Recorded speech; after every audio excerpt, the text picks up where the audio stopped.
Blog Talk Radio. Oh, it's time to get real. Oh, yeah.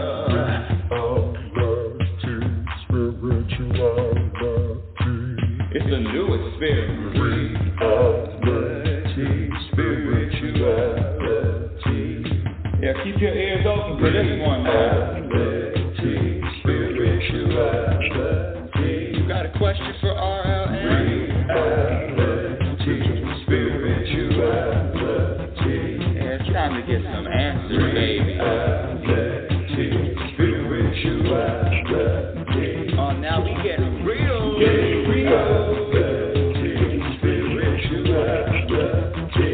it's time to get down.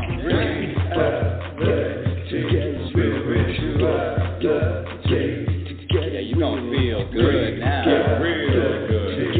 Now, that's what I'm talking about. Time to get real.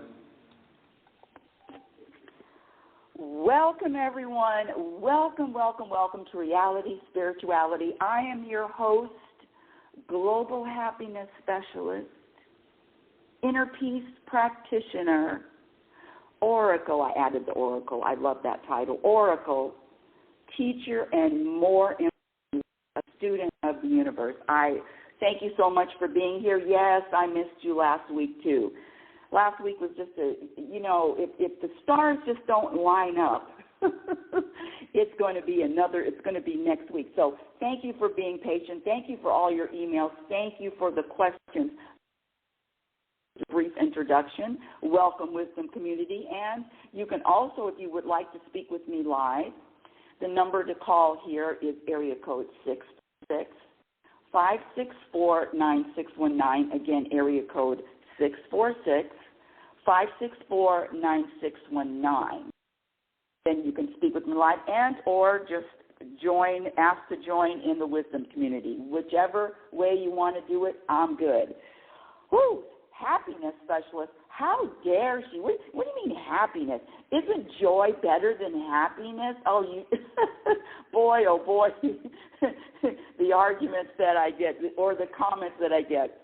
Listen, one of the things that I love to share is we are as different as our fingerprints. And acceptance of that is really a key to freedom. A freedom for what? Freedom to just be yourself and allow other people to be themselves. But let me just rein it all the way back. Happiness specialist. How the hell did she even call herself that? Where did she get that title? Well, I forgive me if you've heard this story before, especially for my listeners that have been around for a while. When I was younger, you know, when you make a wish and you blow out the candles on your birthday cake and you make a wish, well, I always wished for the same two things. Probably in my teens and my 20s, same two wishes.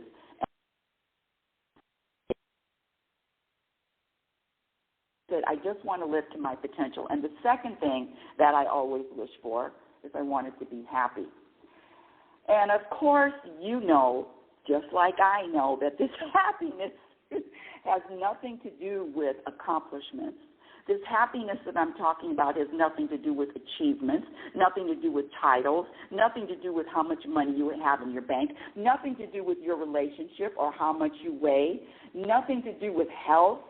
Absolutely not. The happiness, and when I talk about happiness, it is really an energy that I'm describing, a vibration, a personal vibration that is there with you and never leaves. And that personal vibration of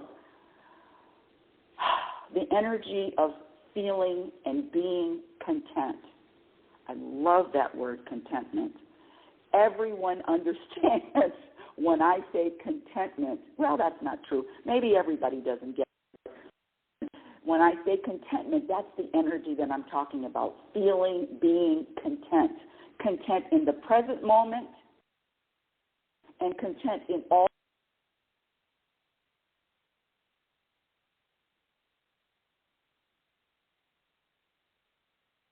satisfaction. We're either vibrating dissatisfaction or satisfaction in any moment. And so when I say happiness, it's about vibrating having the energy of satisfaction in every moment. That means every moment that comes up, every moment that I experience, I'm okay with it. Arms out. There's no resistance here. It's total surrender. Do I have it 100% all the time? Of course not. That's when my favorite title is student. So just like all of us, life happens. The fires of life, the challenges of life happen.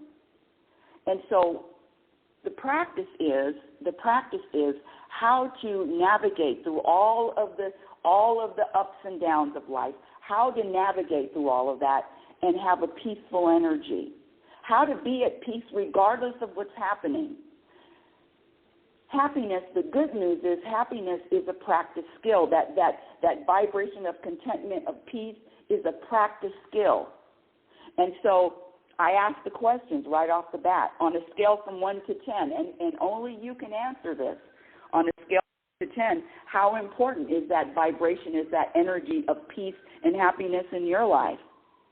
I get people saying, hey, I'll give it a 6 or a 7. And that's so, listen, I've had to let that go, let it go, because everyone doesn't think, much to my surprise, everyone doesn't think or want or seeking happiness. And when I talk about happiness, again, it is a vibration of peace. I have to be okay with it. I am okay with it now. It only took me a few years to get it. So on a scale from 1 to 10, how important is happiness in your life? And then when you answer that question, whatever you answer is going to reflect the results, or reflect the outcome. Happiness is a practice skill, but what do you practice? What do you mean it's a practice skill? Like any other skill, the more you commit to the practice, it is daily, it is moment by moment, the better the results. So when you ask yourself, are you ready to prioritize it? You know, I get so excited about it because it's all around us. This search, this seeking. What are we looking for? What are you searching for? And for some, the programming is accomplishments. And there ain't nothing wrong with accomplishing anything. But I'm here to tell you that the accomplishments don't equate to what I'm talking about, this happiness and this inner peace. Inner peace. You see it all over. From the, don't make me start listing people. I've done that forever. I'm not even going to list it. You see it all over. People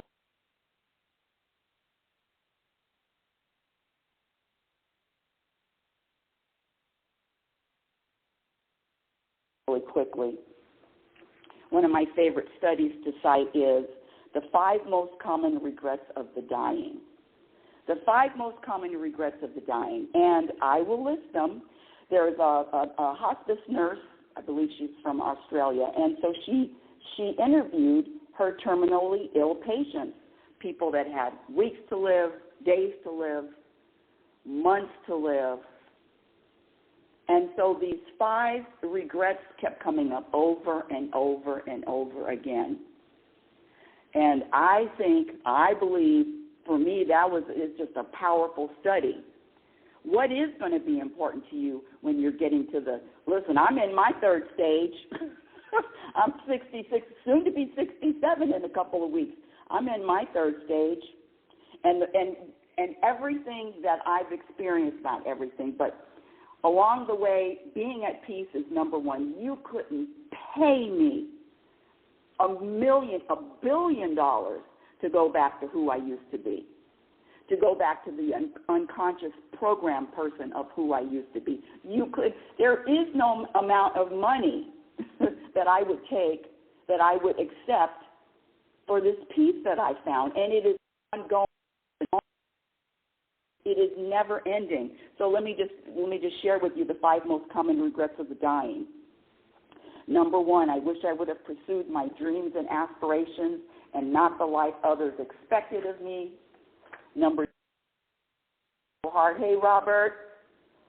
I wish I had the courage to express my feelings and speak my mind. I wish I had stayed in touch with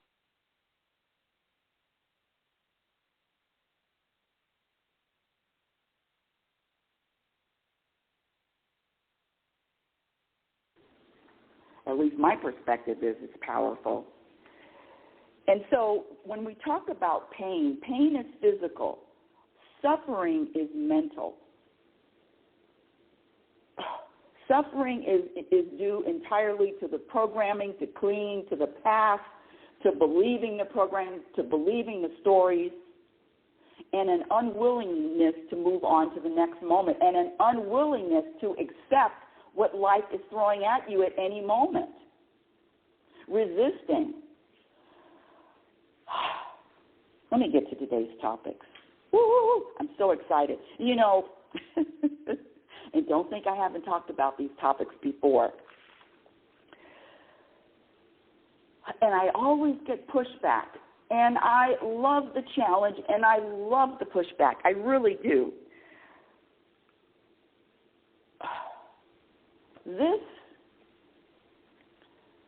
programming that I'm just going to speak for myself, but I could use the word you, that I feel disrespected. Well, let me just say this. That whole disrespect thing has just left me probably over a decade ago. There is absolutely no one on this planet, and I've given plenty of examples, Mr. Walter O'Brien, plenty of examples how it's impossible. I mean, I don't care what word you throw at me or what word you call me.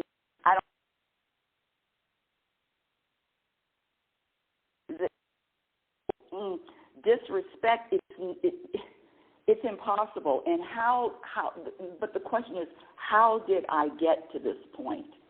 And the other question is, are you even interested, my dear listener, my dear audience, are you even interested in getting to a point where nobody can disrespect me? And I get this all the time. Well, it's just human. It's just human. Well, no, it's not human. Being disrespected is a programmed behavior. You were taught. You were taught. You learned that you could be disrespected, and you're carrying the torch. And I'm here to tell you that there's another level. There's another level of consciousness where disrespect doesn't even exist. But how do you get there? How do you get there? So let me ask you these questions. I've already asked you on a scale of 1 to 10 how important is happiness in your life. And then I'm going to ask you to write down or to come up with your own definition of happiness. Believe it or not, I know this is going to be hard to believe, but even though I sound like it, and even though I act like it, I'm not pretending to say that I have all the answers. No, I'm still learning and growing every day, every week, every month. But what has worked for me, and if it resonates with you, and if it inspires you, hey, let's go. But don't let the powerful, the voice of confidence fool you. That's just the way I talk. But know that I am always open to new ways of getting to another level of consciousness, new ways of self-awareness, new ways, new practices, always open. And that's one of the reasons why I'm never bored. This growth, listen, it's not, I keep telling you to listen. Of course, that's what you're doing. This is not an easy journey. It is a road less traveled. I love that book. It is a road less traveled. The growth starts with, of course, looking in the mirror, and that is not an easy task to say, okay, it's time for me to do something different. Not the world, not your partner, Not your wife, not your husband, not your best friend, not your mother, not your father, not your children. It's time for me to do something different. And that looking in the mirror, my dear audience, looking in the mirror, it becomes easier and easier and easier to do because of the result and because of the outcome, because of the results that I've gotten. So I'm going to ask you these questions, and that you can only answer yes or no. No maybes allowed. No sometimes allowed. It's either yes or no, and that's what I like. Clarity. I like bottom line, least common denominator. Bam. Problem, solution. That's just the kind of girl I am. So answer yes or no. Can other people hurt your feelings? That's another program if you believe yes. Can other people offend you? That's another program unless that's another program. Can other people disappoint you? Do you blame other people for how you're feeling, or do you blame your circumstances for how you're feeling? So answer those yes or no. The answer to can other people disappoint you, you want to get rid of that one forever, forever, forever, forever? Practice eliminating all expectations, especially of other people. Zero expectations, even if they're your identical twin. Zero. And you will never be disappointed, and you will never have your heart broken ever again. Living in the moment, staying in the moment without the stories, without telling the stories, especially those future stories. You know, let me just share this really quick because it was a good one too. Hold on a second. Hold on. Oh, let's see. Stories. Oh, here we go. This is the question. I relied on stories to make sense of the world. Talk more about letting go of stories, please. This is going to be very quick. And it's really interesting because, you know, I get this pushback. Well, that's how we communicate with words and with stories. How else are we going to communicate? Well, I believe that we're going to get to a point where we can communicate with our energy. We can do that already. However, I digress. Here we go. I rely on stories to make sense of the world. Talk more about letting go of stories. To start off with, let me just say, you never have to let go. Never. Let go of trying to let go.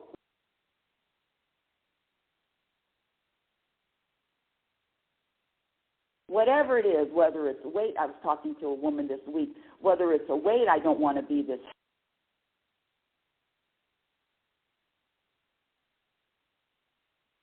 I know that's a tough one. Let go of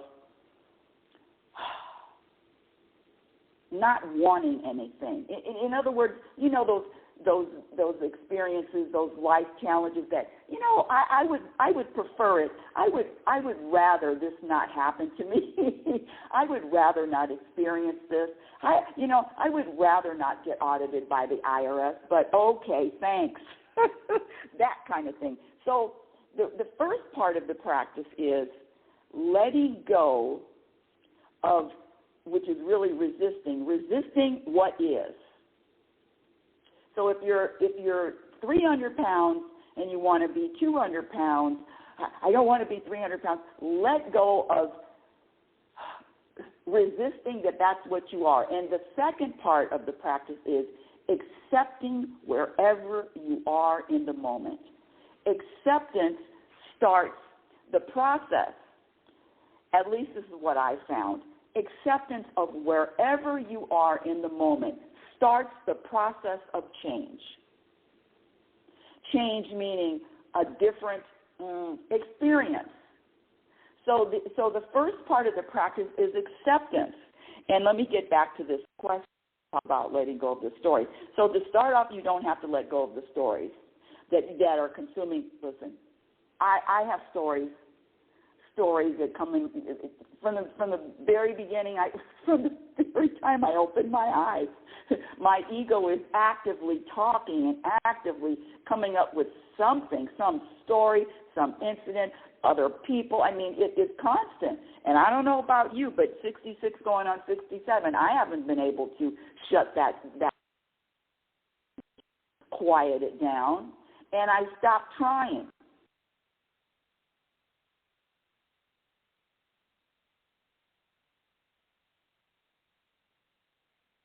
Or get sucked into or focus on or give any of that chatter any power.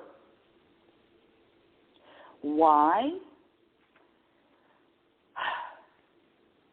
One of the things about the ego is that it's very limited in perspective. It only manages to come up with one perspective, and it's usually 98% of the time not good news. So if I recognize that my ego it's not the enemy, but if I recognize what characteristics it has, it needs attention, it needs fuel, it needs focus, it needs identity, it needs me to identify with it in order for it to even survive. So the stories are written, produced, directed, created, authored by the ego. The ego is always coming up with a story, and one of the reasons why I don't believe any of it is because my ego is so limited. It only sees one way. I challenge you to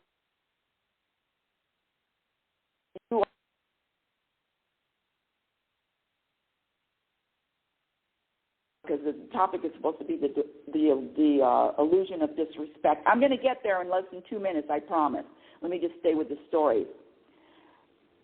So the stories are incomplete. And how do we know that the stories are incomplete, that the ego shares or says or tells? How do you describe a hand moving? How do you describe your hand moving? How do you describe trees growing?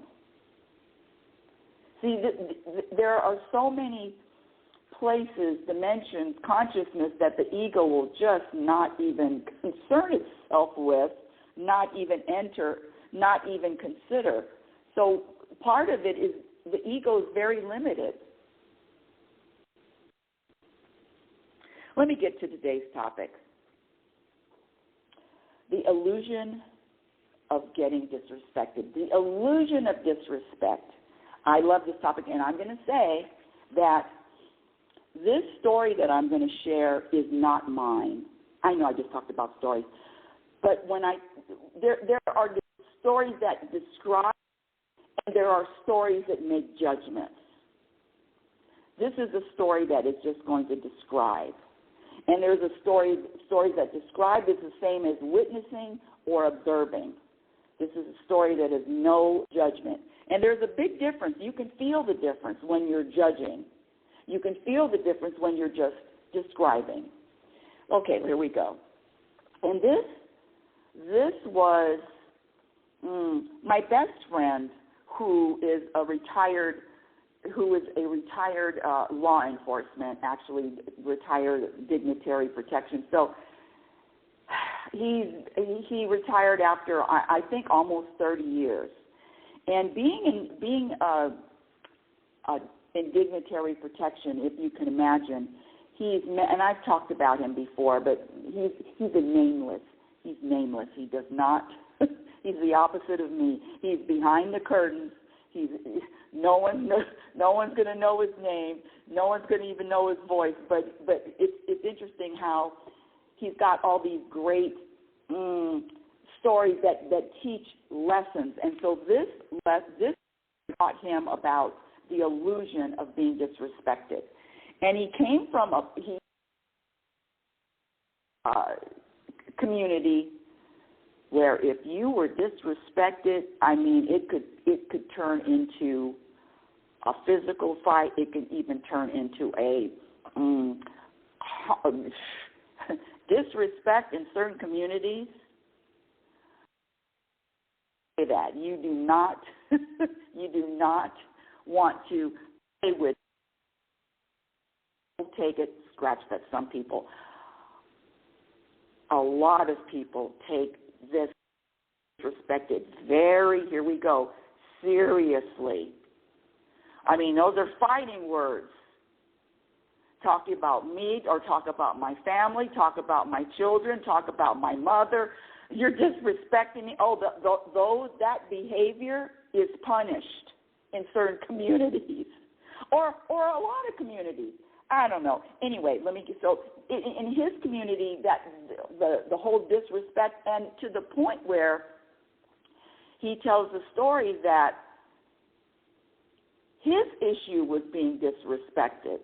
I mean, he grew up, they disrespected me. This youngster disrespected. I was disrespected. Speak to me, talk to me with respect. Talk to me with a voice with a nice, calm tone. Not any yelling, not any energy. No, talk to me like you respect me.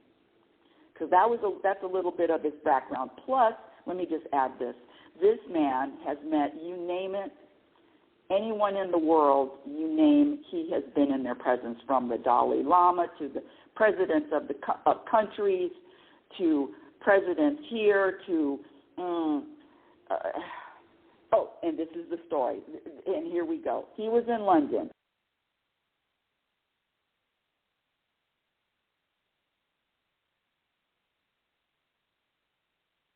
And this was probably 15 years ago, maybe 10 to 15 years ago, and he told me this story. And I asked him to memorialize it, and can you just tell me again? And so I transcribed his answer about the illusion of disrespect. So here we go. This is his experience. I retired from working as a dignitary protection officer, and during my 30-year career, I've met what the world deems to be the most powerful people on the planet. Okay, I already said that. I was on an assignment in London, and Queen Elizabeth was leaving Buckingham Palace in her chariot. Oh, excuse me. I feel like a cup of tea right now. I don't know why. I digress. As usual, there was a mass of people wanting to greet her with flowers and well-intended signs. But there was one particular man who wasn't as supportive as his fellow Londoners, because his sign said, "Fuck the Queen." Yes, I can say that. Fuck the Queen. Can you imagine? I don't even think I could. Anyway, this gentleman said, "Fuck the Queen," had a "Fuck the Queen" sign. My friend continues to tell the story. He says, I watched this man, because part of his assignment is to watch people in the crowd. I mean, when you are security, dignitary protection, your assignment is not to look at the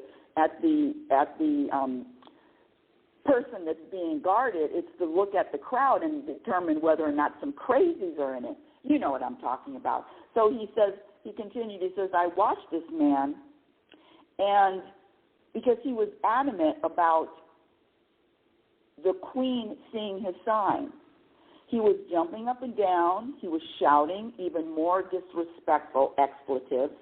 And I watched him because he was someone to keep an eye on. I watched him. I looked at her.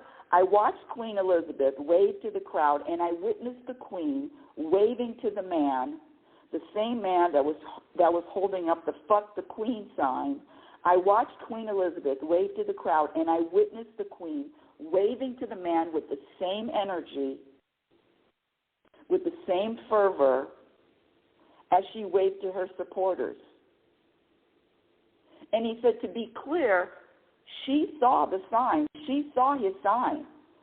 He said, I watched her. She looked at him, and I'm watching her watching him, and she looked at him, and she looked at the sign, and she continued to wave to him. just like she waved to everyone else. And just backing up a little bit, my best friend, he reads energy. He's got a gift of reading energy. I mean, you don't even have to say one word. And when we first met, wow, what was this? What year was this? 90s, late 90s? I don't even remember. Late 90s or early 2000s. No, I think it was the late 90s. Anyway, when we first met, my best friend, you know what he told me? He said, as far as him reading energy, he says, all I see in your eyes is drama. All I can see and all I can feel from you is drama. Now, when he said that to me, 30 years ago, I knew it was the truth. Because that's one of the things that is one of my superpowers, is being able to feel, to know the truth when I hear it. And I'm talking about universal truth. I'm not talking about this man. I'm talking about universal. And he was right. I was a person that, Lord, I couldn't wait to argue with someone. I couldn't wait to judge someone. I couldn't wait to look at people and know what was wrong with them. I mean, it felt uncomfortable. It felt uncomfortable to me. Getting along with someone felt uncomfortable. And I'm not even going to come up with why. I mean, I was raised in a house where bickering, of course, and, this is the other thing that I learned. Once you argue with somebody and they don't agree with you, then the next program behavior is cold shoulder, don't speak to them. You know, the cold shoulder, the snub, that's another programming. And that comes from pride, and I have zero of that. I just don't. You can call me any name. You can say whatever you have to say. You can, quote, unquote, disrespect me. I'll talk to you an hour later. I'll talk to you 5 minutes later. I could care less. That's a little wacky. And I was the queen of the cold shoulder. I could not talk to people I could hold a grudge. Shh, don't tell anybody. You better not tell anybody. I could hold a grudge for years. And I was proud of it. That's right, proud of it. Let me get back to the story. My point was, he looked in my eyes and he said, all I see is drama. And at that time of my life, that's right. Arguing, always right, my way or the highway. I still had a big heart, but on the outside, I mean,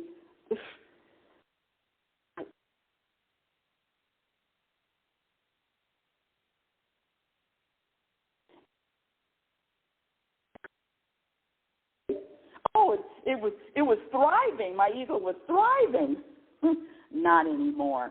Anyway, so getting back to the fuck the queen sign. Ever since I said, let's see, so I'm just trying to see. I looked at him. Okay, I looked at him, and she looked at the sign, and here he comes up with how he grew from all of this. This is a man that is very intuitive, that can read people, read energy. But even up until that point, he was under the same program that he could be disrespected. So he says, ever since that day, I understood something different about being disrespected. Let me start with this. And again, this is he sent me an audio message, and I just transcribed his answer. So this is all transcribed. So he says, let me start with this. If you're feeling disrespected, then that means, okay, everybody, it's time to put your seatbelt on. All of my wisdom people that are listening, all of my time for your seatbelt. Put your seatbelt on. Oh, and the number to call in and ask me a question is area code 646-564-9619. Again, area code 646-564-9619. go. Seatbelts. You all are strapped in. Come on, it's going to be bumpy. I'm warning you, this is going to be bumpy. Especially those wonderful people, especially you people out there that really need respect. Sorry. Or, okay, here we go. I'm not laughing at you. Anyway, ever since that day, I've understood something different about being disrespected. Let me start off with this. If you're feeling disrespected, then that means you don't have enough respect for yourself. Can I read that again? That was pretty powerful. If you're feeling disrespected, then that means you don't have enough respect for yourself. And then the perceived disrespect goes back to having a desire or a wanting of not being disrespected. So not only not having enough respect for yourself, but then the desire and the wanting of, I don't want to be disrespected. That's what he's talking about. All desires, all wants, and all desires lead you to being vulnerable. And if you're vulnerable, guess what you're going to be vulnerable to? These are his words. The practice is to elevate your self-respect to the point where you don't need anyone to respect you. So let me say that again. The practice is to elevate your self-respect to the point where you don't need anyone else to respect you. And if anyone disagrees with this, then that just means that someone else needs to change. Someone else's behavior affects how you feel. And I will be damned to allow anybody else's behavior to affect how I feel anymore. Okay, back to the answer. That was me. The practice is to elevate your self-respect to the point where you don't need anyone to respect you. Okay, understand this. A person that is in pain, or a person that's mean, or a person that says something that is, quote, unquote, disrespectful, know that they want you to feel the pain that they're feeling. We've talked about this before. The humpback man, what does the humpback want more than anything else? What does the man with the hump in his back want more than anything else? And the answer I get all the time is not to have a hump. So the person that is in pain wants you to be in pain. The person that has a hump in his back wants you to have a hump in his back. And so when you receive a perceived disrespect, guess what? You're feeling their pain. You're carrying their pain. So the only way to feel disrespected, this is my friend, the only way to feel disrespected is that you actually have to take on their pain yourself. Let me be very clear. There is no greater joy for a man in pain than to have you carry his pain too. So now when you're feeling disrespected, then you can understand what's really going on with these other people. And if somebody's in pain, then the action and the behavior doesn't require, but can require compassion. Compassion for these people that are purposely or trying to disrespect and or hurt you. And let me just back up to this disrespect, because that whole word, that's a program word, it's a program behavior, it's a program feeling. I'm disrespected. So all programs, whatever you learned, you can unlearn. Elevate your own respect for yourself so that the respect for others is welcomed but not needed. I'm going to read that again. That was pretty good. Elevate your own respect for yourself so that the respect for others is welcomed but not needed. And the other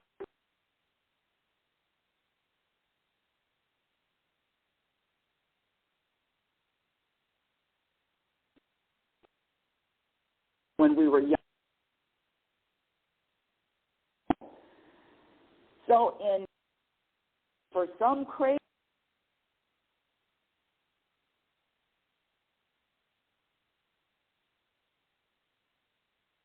woman, I mean, now, yeah, I'm a bad bitch. But back in 1955, or back when I was growing up in my 20s or teens, if you called a woman a bitch, oh my God, the world is I mean, it was the worst, one of the worst words you can call someone. So just know that this being disrespected at this moment, being disrespected in this generation, totally different type of vibe, totally different type of meaning. And it changes. This is a changing, always expanding universe. And that is the answer to the illusion of disrespect. Now, I don't know if someone else has the responsibility, has the ability to make you feel any kind of way unless you signed off on it. And yes, that's just going to give you more homework, and yes, it's going to give you something else to do, looking in the mirror and elevating your own self-respect. But that's power. And powerful. Again, the number to call in to speak with me live is area code 646-564-9619. Again, area code 646-564-9619. And let me say something about growth. You know, this personal growth, spiritual growth, it's not easy. It is not easy, and I don't see a parade for people that have elevated themselves, that they're more self-aware, that they're changing, that their consciousness is even more than it was a year ago. I don't see parades for that. I don't see any awards for that. I don't see any shows for that. But I'm here to tell you that all growth, celebrate it. Celebrate it. Celebrate. I used to think, I used to believe this, and now I don't. I used to act like this, and now I'm over it. Celebrate your growth. However way.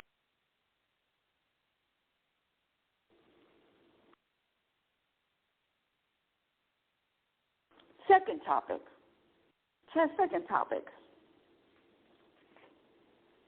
Laughing at a funeral. Oh, no, she didn't. How dare her, laughing at a funeral? How disrespectful. How disrespectful. Well,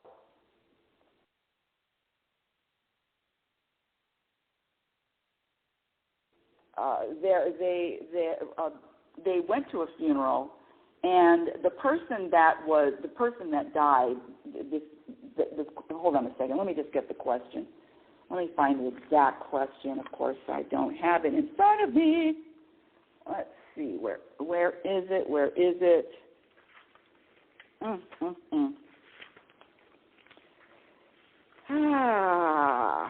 Of course. Hold on a second. I have to walk over here to the other desk. Hold on.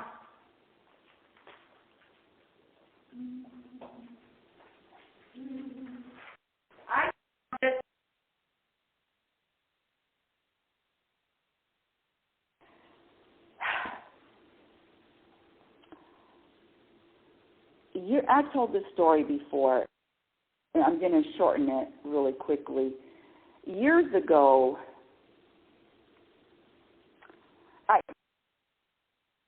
son, he's an only child. And years ago, I was at a funeral,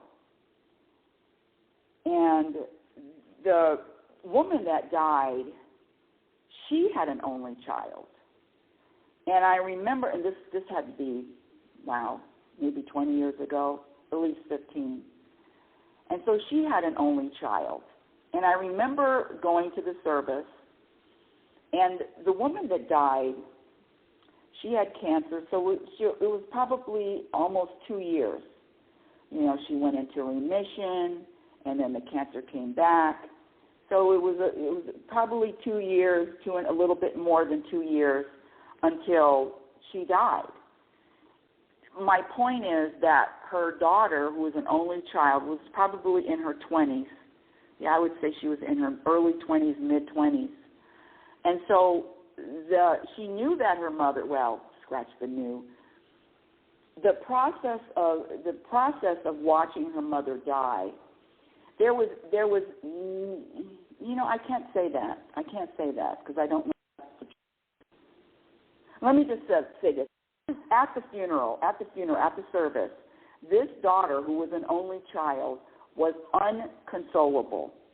I watched her. I was in the audience. I watched her. She was in the front. She was screaming. She was crying. Arms up, flailing, hysterical. Very, very understandable, because that's what the programming teaches. I know, sorry, but the programming teaches, especially in this country, grief, hysterics, cry, sadness, and what color are we all supposed to wear? Exactly. I'm just talking in general. In general. This is a general statement. Sadness, funerals, sad, quiet, no laughing, no joking. In this country, and I realize everybody doesn't have that same perspective. I get that, but every funeral service that I've been, and I've been to a lot, being 67. Wow, that's an interesting question. How many funeral services? I would say at least over 30. Yeah, I would say 30 in a lifetime. Anyway, so everyone that I've been to, I've never experienced anything other than the quiet, sad, head down, no laughing, no joy, none of that. And so my question, the question that was asked of me, what's wrong with at a funeral? And so I've shared that at any given moment, I'm 5 seconds, 10 seconds away from laughing. You've listened to me. I take laughing very seriously. If there's anything, it is a behavior that every single day, it's like drinking water. I need to. It's a go-to, and I'm talking, and there's nothing that I'm watching. I'm amusing myself. It is part of my diet. It is more a part of my diet, laughter, than exercising, I have to say. Anyway, I don't even know how I got off on that. So my question that I'm going to ask you, my dear audience, is how do you? Oh, gosh, I started the story. I didn't even finish it, about the daughter that was hysterical. So at that service, boy, I can just jump. At that service, I thought about my son. He's an only child. And I said, I wanted to give him, or there's got to be another way of responding when I die. Is there another way for him to respond other than to cry and be hysterical and unconsolable? Not at all, just describing. And I was curious to find out if there, and how do I teach that, or how do I share that?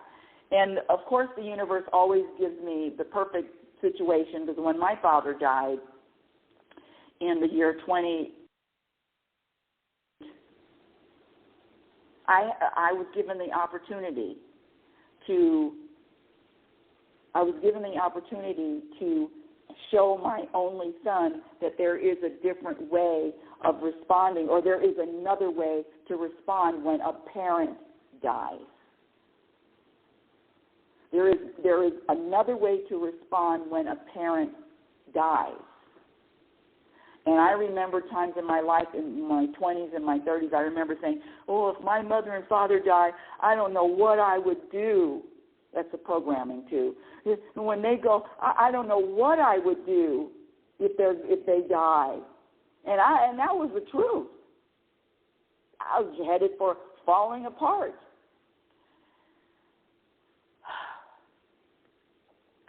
So when my father, on the day of his service, and my son was there, after the service, this is a story of, if you've listened to me, you've heard it before. After the service, my son and I went to the beach. We went to California, to Playa del Rey, closest beach to Inglewood Cemetery. And we sat on the beach, and my son asked me, he says, Mom, how do you feel? How do you really feel? Is dead. And my father, while he was alive, was a jokester, kind of like I'm a little jokester, but I think I'm funnier.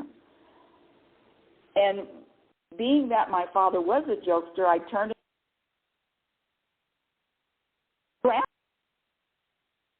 to story.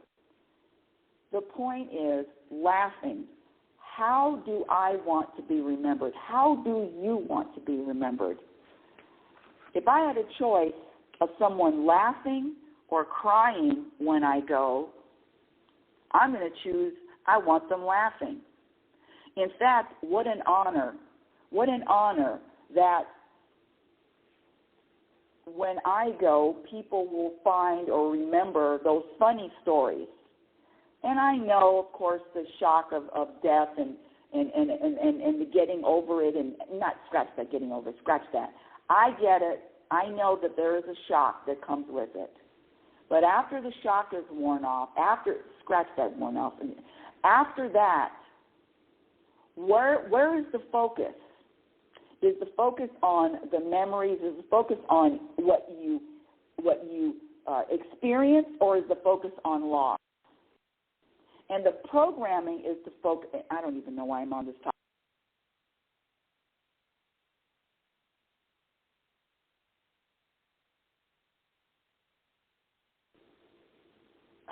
Gratitude for the time, being grateful or feeling grateful for the time that you did have with this person.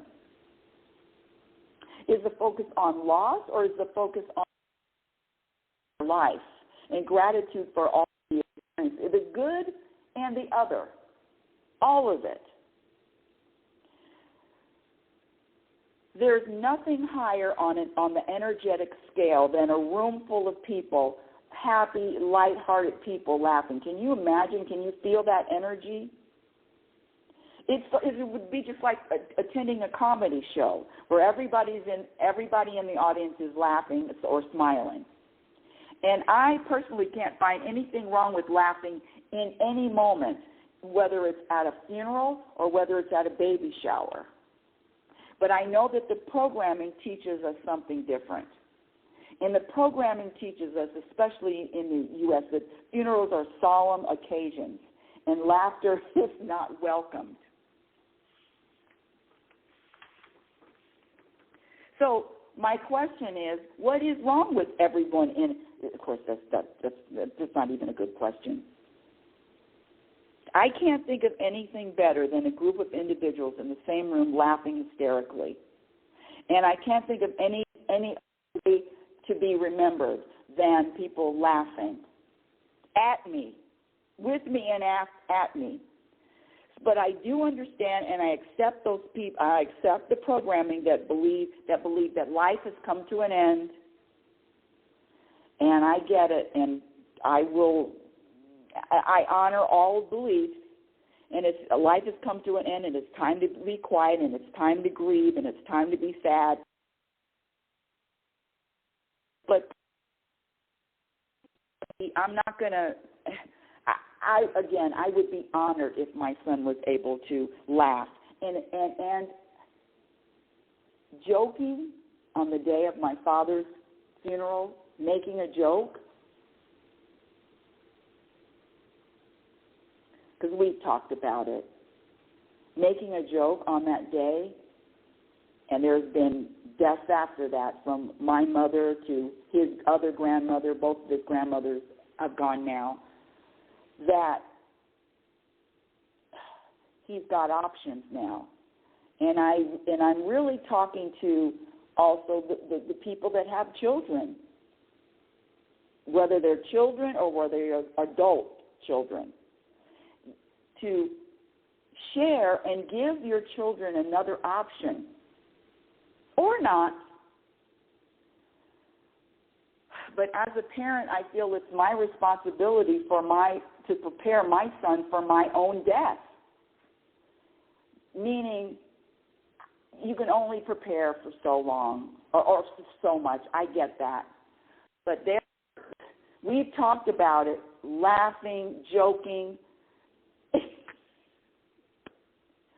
Mom, isn't it about time for you to end it all? And keeping all of it light. So in conclusion, yes, I'm going to be respectful at a funeral.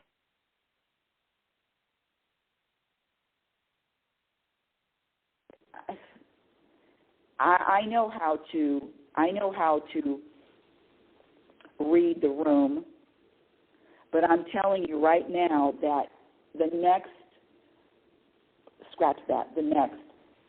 people that I care about, the people that I love, whether they go before me, if they go before me, it's only the memories. I'm not going to look at it as a loss. I've already shifted that perspective. I've had people in my life that died 2 years ago, within 6 months of each other. I've talked about that. And it is up to the individual to either put a spotlight on the programming, eliminate the programming, respond differently, but it's totally up to you. I know that whatever service, and quite frankly, I'm not even going to say that. My son doesn't even have to have a funeral for me. No, you don't have. Listen, you have a funeral or not, whatever you want to do. Whatever you want to do. I've got everything set up. But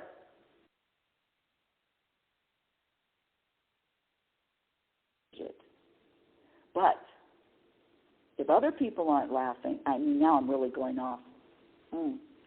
I think you understand my point. The truth is, the struggle, the suffering is always internal. So suffering comes from thinking that something needs to be different than is what is actually happening. That vibration of satisfaction in any moment, if you're not satisfied in the present moment, I guarantee that dissatisfaction is going to travel with you to any future moments. And with that, if anybody has a question or a comment, I am going to say a good farewell. The number to call in, I have a few people in the queue, but if you can raise your hand by pressing the number 1, area code 646-564-9619, and or on Wisdom if you want to come up and join the conversation if you have a comment. Anyone? And that's another thing. People commenting, people talking, people numbers. There's one person listening. If there's 30 people listening, if there's 100 people, if it's 1 million people listening, the universe is listening. And letting go of those numbers, it doesn't matter. Numbers,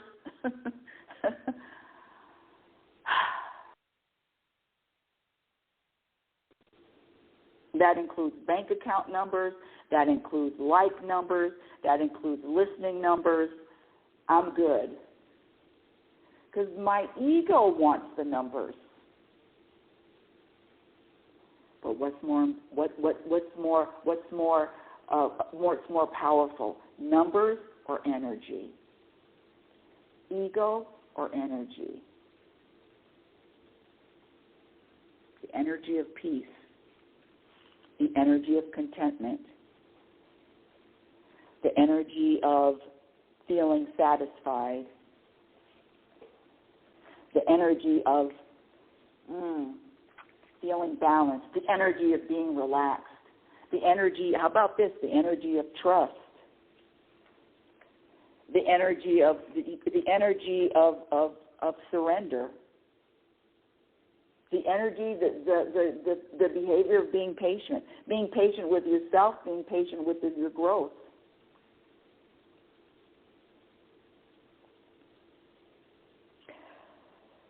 The practices, when I say happiness is a practice skill, the practice is eliminating all those programmed behaviors that have been proven to subtract from happiness, and they are, some of them are, thinking life has to be fair,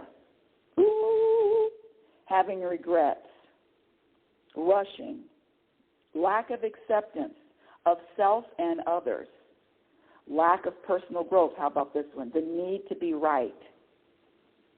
I don't need to be right anymore. I used to. You can be right all you want. I'm good. I'm good with being wrong.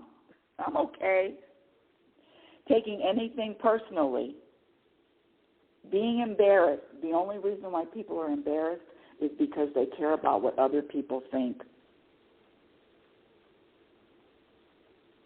Judgments. We all know that judgments subtract from peace. Judgments subtract from your happiness.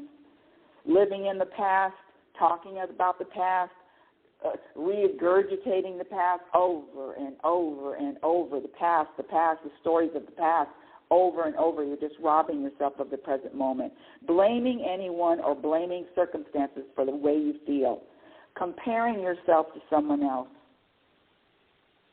Noticing, this is one. Noticing what other people are doing. That is one of the biggest, talk about an epidemic. Noticing what someone else is doing. Paying attention to someone else and making a judgment. All expectations subtract from your peace. Attachment, giving power to words. Oh, no, she didn't say that. And this other thing, having causes. I know I on this one.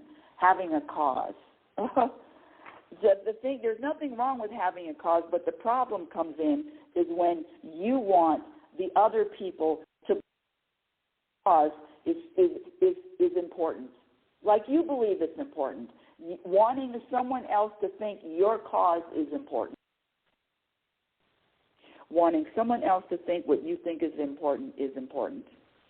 And the behaviors that add to happiness, humbling your ego, starving your ego, trusting, letting go of the illusion of control, choosing your perspective, choosing your focus, having patience, self-awareness, witnessing moments as opposed to identifying with them, witnessing your ego as opposed to identifying with it, telling yourself the truth. You don't have to tell anybody else the truth, but telling yourself the truth, experiencing, having a deep appreciation of life, surrendering to whatever is happening in the moment without resistance, knowing that whatever is happening, whatever you are experiencing is there to serve you. And the game is, and the fun is, to find out what's good find out what's good, find out how this is serving you. That's the game. How is having an IRS audit serving me? Well, I'll tell you. Over now. But one of the things that I learned is that the practice is that, listen, serious, important, either I owe money or I don't. Done. Next moment. And I wasn't able to say that or react like that 5 years ago, 10 years ago, 20 years ago. Oh, serious. No. Bottom line, everything, whatever is happening is there to serve you. Know that, believe that, trust that. And let everything else go. Or not. Happiness is a practice skill. And my website is RebeccaNorrington.com. Follow me on Twitter at RLNorrington or LinkedIn. My Instagram handle is Reality Spirituality. My website and my YouTube channel is going to get a revamping coming soon. I just don't know how soon, but it's coming soon. So everything's a work in progress. And until next week, my dear audience, I want you to remember who the hell you are. You are a physical extension of the universe. You're conscious energy, which is always evolving, always changing, always growing. Love is patient, and love is kind. Be patient, be kind to yourself by accepting yourself in every moment. Be your own best friend. Remember, you cannot have a happy ending to an unhappy journey. It is about the journey. You've been listening to Reality Spirituality Radio with yours truly, happiness specialist, global happiness specialist, Rebecca L. Norrington. And remember, happiness is about you. The more you practice, the more peace you will find. And but you practice. Have a conscious week. Thank you for listening. Oh, it's time to get real. Oh, yeah.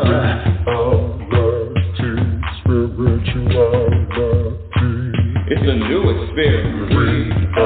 Reality Spirituality. Yeah, keep your ears open for this one now. Reality Spirituality. You got a question for RLN? Reality Spirituality. It's time to get some answers, baby. Spirituality. Oh, now we get real. Spirituality. Yeah, it's time to get down. Reality. Spirituality.